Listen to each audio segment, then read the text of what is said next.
Ramzan package Ramzan बाज़ार लगाया गया है। इंतहाई ज़बरदस्त फीडबैक यहाँ पर मिल रहा है और बहुत से लोग यहाँ पर शॉपिंग के लिए आ रहे हैं। बाज़ार में आप देख सकते हैं यहाँ पर खाने पीने की अशिया मौजूद हैं। इसके अलावा जो दालें वगैरह हैं ये सब रोज़मर्रा की अशिया जो इस वक्त आवाम की जो बहुत ज़्यादा ज़रूरत है रमज़ान मुबारक के ज़रूरत को मद्देनज़र रख के ये बाज़ार लगाया गया है।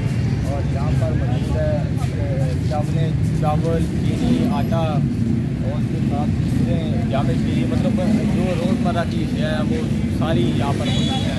और अल्हम्दुलिल्लाह ये एक इंतहाई कामयाब तरीन कदम है तहरीक लब्बैक पाकिस्तान ज़िला जेलम की जानिब से। ये बहुत मौका है जेलम वालों के लिए, ये इंतहाई अहम मौका है और इस मौके से ज़रूर फ़ायदा उठाना चाहिए आवाम को। मैं आप सबको ये कहूँगा जो जेलम के करीब रहने वाले हैं उनसे गुजारिश यही करूँगा कि वो इस बाज़ार का ज़रूर विज़िट करें और तहरीक लब्बैक पाकिस्तान के इस इक़दाम को ज़रूर सराहें। और ये बहुत ही बड़ी कामयाबी है तहरीक लब्बैक ज़िला जेलम की जानिब से कि इन्होंने ये एक बहुत ही शानदार किस्म का रमज़ान बाज़ार लगाया गया है। और ये भी कहा जा रहा है कि ये अल्लामा अफ़साद हुसैन रज़ी साहब आश्रम पर ये बाज़ार लगाया गया है। और इस बाज़ार में भी आवाम का भी आप देख सकते हैं कि आवाम इस वक्त काफ़ी मौजूद है, यहाँ पर शॉपिंग कर रही है।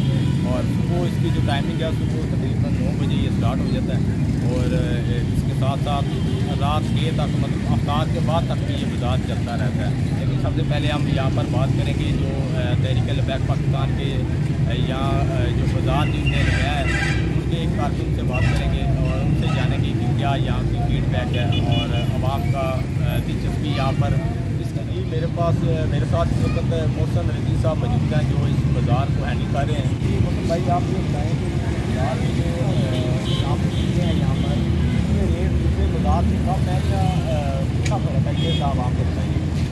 ये जो हमने बाज़ार लगाया है इसका जो हमने खरीदा है होल सेल वो होल सेल रेट पर हम यहाँ पे आवाम को मुहैया कर रहे हैं। इसमें नो प्रॉफिट नो लॉस जो हमने बाज़ार लगाया हुआ है। खसूसी तौर पर मेरे मौजूद साधु फैमिली साहब रहमतुल्लाह आपके कहने पे और आसमी शफाक रिजवी साहब के हुक्म पे जो जिले अमीर हमारे उनके हुक्म पे हमने ये बाज़ार लगाया हुआ है। और चीनी जो है वो सरकारी रेट जो इसका है वो 80 रुपये है। हम ये चीनी जो है 70 रुपये किलो के हिसाब से मतलब ये बिल्कुल आवाम की जैसे रमज़ान में है तो रमज़ान में आप भी जानते हैं कि शरबत और इस तरह की चीज़ें आवाम की तरफ मशरूबात की तरफ ज़्यादा तो अच्छा आपका फ़र्क है। जैसे भाई साहब बता रहे हैं मुस्लिम भाई बता रहे हैं कि 80 रुपये किलो जो सरकारी रेट है और यहाँ पर ये जो मिल रही है वो 70 रुपये किलो के हिसाब से मिल रही है। तो मैं आप सब से ये गुजारिश करूँगा कि इस बाज़ार का ज़रूर विज़िट करें। तो साथ ही ये पूछ लेते हैं कि अभी बाज़ार कितने अर्से ये चल रहा है ये बताइएगा कि बाज़ार की ये जो रेट है मतलब बाकी है बाज़ार 5 यहाँ पे लगाया था 5 नंबर शहर में लगाएंगे और 5 नंबर लगाए यानी ये 29 रमज़ान यानी चाँद रात तक इंशाल्लाह ये सिलसिला हमारा चलता है। ये चाँद रात तक ये सिलसिला जैसे भाई ने बताया कि चाँद रात तक ये सिलसिला चलता रहेगा। और हम भी दुआ को वहाँ कि अल्लाह ताला ये जो के लिए निकले हैं तहरीक लब्बैक वाले अल्लाह ताला इन्हें फ्यूचर पर कामयाब करें। और मुझे मैं उम्मीद करता हूँ कि आपको ये हमारी वीडियो अच्छी लगेगी, हमारी वीडियो अच्छी लगे तो लाइक कमेंट और शेयर करना मत भूलिएगा। साथ ही मुख्य भाई आपका भी शुक्रिया, अल्लाह ताला आपको और अल्लाह ताला आप सबको सलामत रखें। और ये आप देख सकते हैं कि हमारी दूसरे भाई मौजूद है ये भी अल्हम्दुलिल्लाह बहुत मेहनत कर रहे हैं और इंशाअल्लाह अज़ीज़ अल्लाह ताला इन्हें काम का जो देगा बहुत शुक्रिया।